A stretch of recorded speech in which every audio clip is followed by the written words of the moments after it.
Hey guys, and welcome to the pull list section of this week's Coffee and Hero show.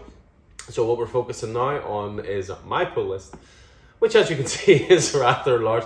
My pull list is big every week, but obviously with this being a double week, it's just exacerbated the amount of titles somewhat. So yeah, just going to jump right in because there's a ton to get through here and a ton of great stuff as well. So in no particular order, we kick off first of all with The Walking Dead. So we're up to issue 27. You can see there, so Walking Dead Deluxe, of course, the colorized versions of the classic.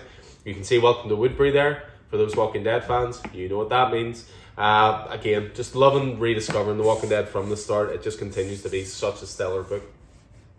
Next up, we have the start of the full second arc of Time Before Time. So Declan Shalvey, Rory McCanville, Joe Palmer on art. Saga meets Looper, as has always been told. The first arc is available in store in trade. And of course, we do have the writer Declan Shalvey in store next Saturday, the 4th of December.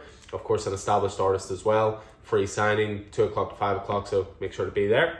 We'll have tons of stuff available on the day. Next up, we have That Texas Blood. So again, another title we bang on about all the time. We're up to issue 12 now, which is the end of the second story arc. So Chris Condon, Jacob Phillips, noir set in Texas. With this one, it's flashbacks to previous cases, and again, absolutely stellar stuff. Definitely one of my most anticipated this week is Radio Apocalypse. So this has been in the pre-orders section for a long time. So it's Ram V writing, Anand RK on art. These guys always work together, do amazing work together, and I'm really looking forward to that. That is genuinely up there with my sort of titles of the week. I'm not a bat to be seen, but we'll get to that. Next up, we have Radiant Black. So we're up to issue 10 of this. Again, issue 9 I thought was fantastic, very emotional, very heartfelt. I get the feeling we're starting to wind towards the end of the second arc as well. But yeah, Radiant Black continues to be great. We just got the trades back in stock of volume 1 as well. A title a few people seem to be coming to late is Primordial. We're up to issue 3 now. It's just going to be a 6-issue mini-series from the Gideon Falls team of Jeff Lemire and Andrea Sorrentino. Dave Stewart on colours as well. So conspiracy thriller, that's been pretty great so far. Next up is Marjorie Finnegan, Temporal Criminal. Again, continues to be just an absolute riot. Just depth of a puddle, but so much fun. We're up to issue 7 of 8 of that, so that is coming to an end. They did split that into 2 trades, because it's the first AWA series that has been 8 issues. So rather than them charging more and putting all 8 together, they like to keep that £9 price point for each volume. So the first volume is available, which is issues 1 to 4. Next up we have House of Slaughter, so from the world of Something is Killing the Children. So James Tynion and Weather Deladera working on this as well. But you've also got Chris Sheehan on art as well. But yeah, I thought the first issue was pretty great. This is essentially filling a massive hole left by Something is Killing the Children. It's not back until February or March, I think. So this is the title to read in the meantime. Next up, He Who Fights with Monsters. We're up to number 3 of the Ablaze title. This has been a popular hit in store, actually. Again, primarily down to Werther Deladera doing the art, so that gave the title some star power, so to speak. But it's been really good so far, and we're up as far as issue 3. Another one I'm really looking forward to this week, which just looks totally silly, but when I read the solicit for this, I couldn't resist. So this is from Source Point Press, so we don't have loads of these. It's quite a low print run sort of company, but it's called Good Boy. Imagine John Wick, but instead of the dog being killed and John Wick seeking vengeance, the owner is killed and the dog, who can talk and walk like a human, seeks vengeance. It sells itself. Next up, we have the next issue of Chicken Devil. I thought the first issue was brilliant. Brian Buccoletto and Hayden Sherman on this one. Very Breaking Bad type vibes, good humour to it. A hell of a lot happened in the first issue of this, so it did. Suffice to say, so I'll look forward to number 2. Know Your Eyes Do Not Deceive You. I know it is an absolute miracle. You know it is an absolute miracle. Decorum has finally finished. The last issue has come out, so we're on Decorum now, issue 8. This is the Jonathan Hickman, Mike Huddleston title about the mild-mannered assassin. I can finally read it now. I read the first 2 issues and just felt like I didn't understand what was going on. So I thought, I'm going to wait until this all comes out. Little did I know I'd be waiting as long as I have been, but just arrived. Another title that, again, I talk a lot about on this channel is Eat the Rich. Brilliant title. Sarah Gailey, Pius Bach.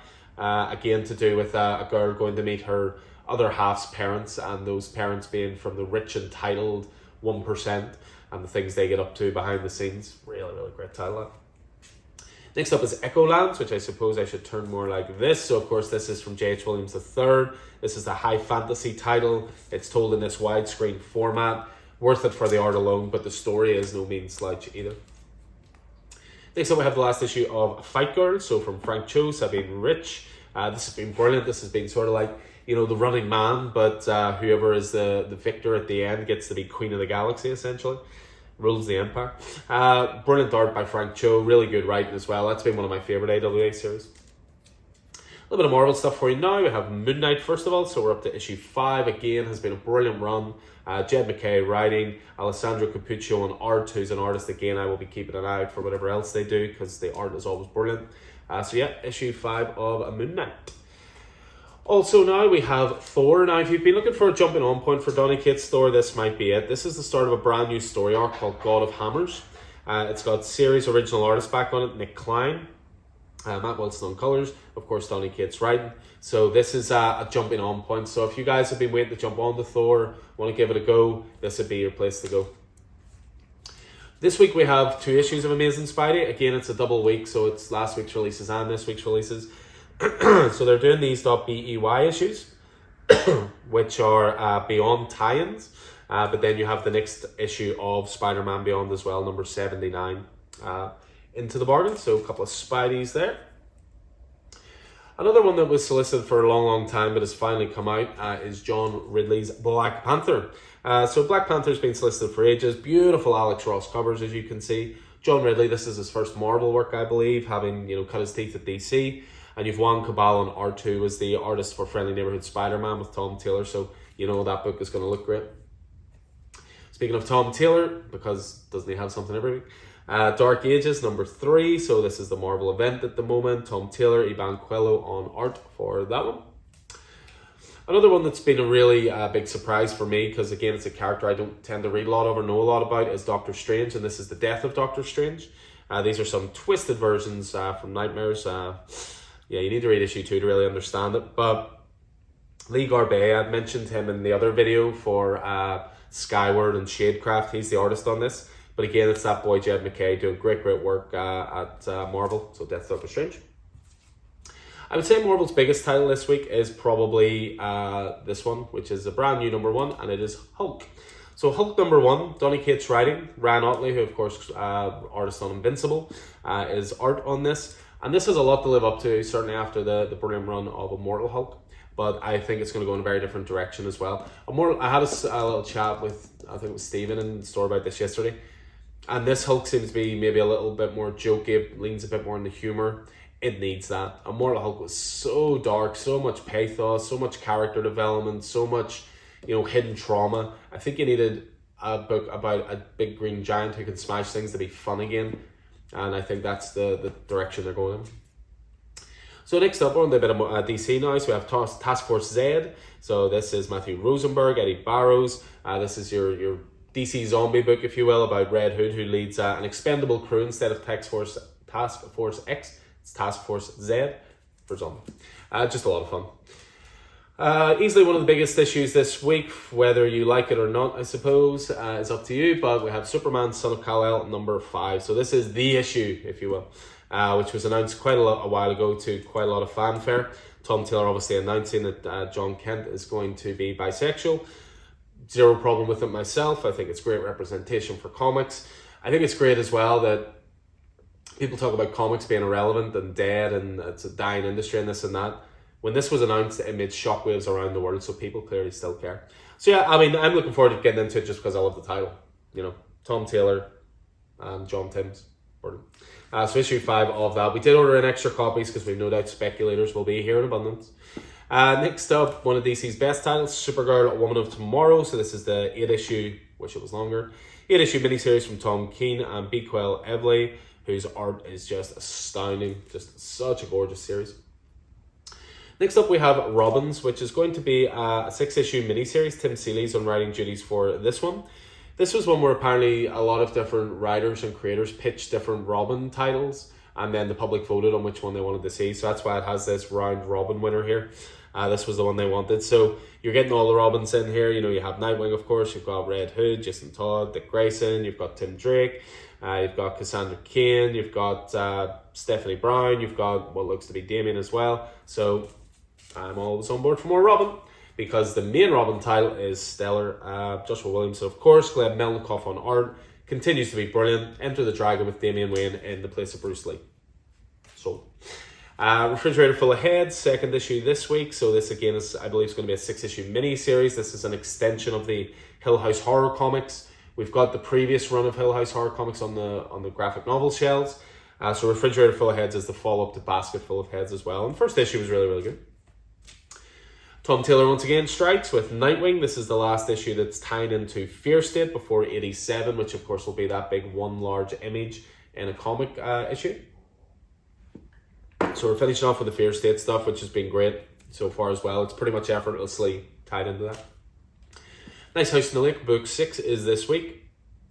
I say some of those are one of DC's best titles. This may be DC's best title. Nice House in the Lake is just brilliant. It's just absolutely exceptional. What's interesting is it's going to be 12 issues, and there's loads of clues all over the place. So originally we had 10 different symbols there for 10 different characters, but a new symbol has entered the fray of 11. So something to keep an eye on. Next up we have the next issue of the Batman Anthology, Legends of the Dark Knight. So as ever with these, you can jump into these straight away. Most of them are one-shot titles. This one looks like it's going to be dealing with a little bit of Azrael stuff. So issue 7 for that. Continuing on with The Flash now as well, which has been pretty great. I really enjoyed 775, which was the last, and it was an oversized issue. And this one's got a little subtitle of Fate of the Flash as well. So there's just very something old school about the Flash at the moment.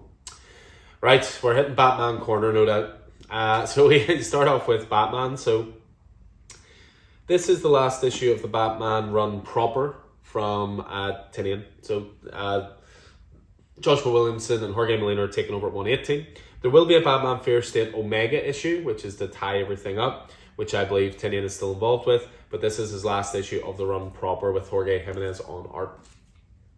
Speaking of last issues, we have Batman Reptilians, so we're up to issue 6, which is 6 of 6. So Garth Ennis, Liam Sharp, frankly one of the most bonkers Batman titles I've ever read. It kicked off as this sort of dark, grimy, neo-noir, and it's turned into a kaiju book. Oh, it's so much fun though. Next up, we have the next Secret Files for Batman, which is Batman Secret Files The Gardener, who of course is a character that's been introduced in Tinian's run as well. This is going to be great, A, because it's Tinian, B, because all the Secret Files tie-ins have been great, but C, Christian Ward on art. Christian Ward very seldom does big 2 books, and his art style is awesome. Next up, Batman vs. Bigby, A Wolf in Gotham, so we're up to book 3 of this. This is the Bill Willing and Brian Level series. Fun Elseworlds, essentially, Black Label title. With a murder going on, and Bigby from Fables having to team up with Batman. Catwoman's next up. So again, I think this is the end of Ram V's run with issue 37. And again, I always go for the Jenny Frisson variants. I'm sad to see Ram V leaving that, because I think he's really established Catwoman as a top tier title. But it's going to be Tina Howard taking over, so good replacement if nothing else. Next issue of DC vs. Vampires, again another DC horror series, limited series, 12 issues. Tinian writing, Matthew Rosenberg co-writing, and then Otto Schmidt on art for that as well. Couple just to finish off with them, we have the next issue of Deathstroke Inc. So Joshua Williamson and Howard Porter. Again, this is just a frankly bugnuts insane title. The last issue had Deathstroke and Black Canary in space, but it was really entertaining. And we finish off, once again, I could never resist the variants, but I don't get like the cover A, so don't at me. Detective Comics 1045, so Mariko Tamaki, Dan Moore doing a little bit of the art here. I think Stephanie Phillips is doing some of the writing is here as well. David Lapham on art, so that'll be the backup story. And I always go for those sweet Lee Bermeo variants, so you just can't beat those with a big stick. So that is it. That is my pull list. That is pretty comprehensive. That covers the 24th and the 17th as well. So again, that's why there's so much there. I mean, my pull list would have been big either way, but it's even bigger when it's 2 weeks together. So all these titles are available in store now, guys. I'll be releasing this on Wednesday the 24th. And what we will do is we will have all the pull lists ready for then, the Wednesday 24th. Sorry, someone trying to get in the door. And basically, they are available for sale. Pull lists are done, ready for collection. And we'll look forward to seeing you in store. So great to have new titles back in stock. Great to have new stuff in the store. And I'll look forward to seeing you guys in here. So take it easy. Remember the Declan Shelby signing Saturday the 4th of December as well. And we'll see you soon.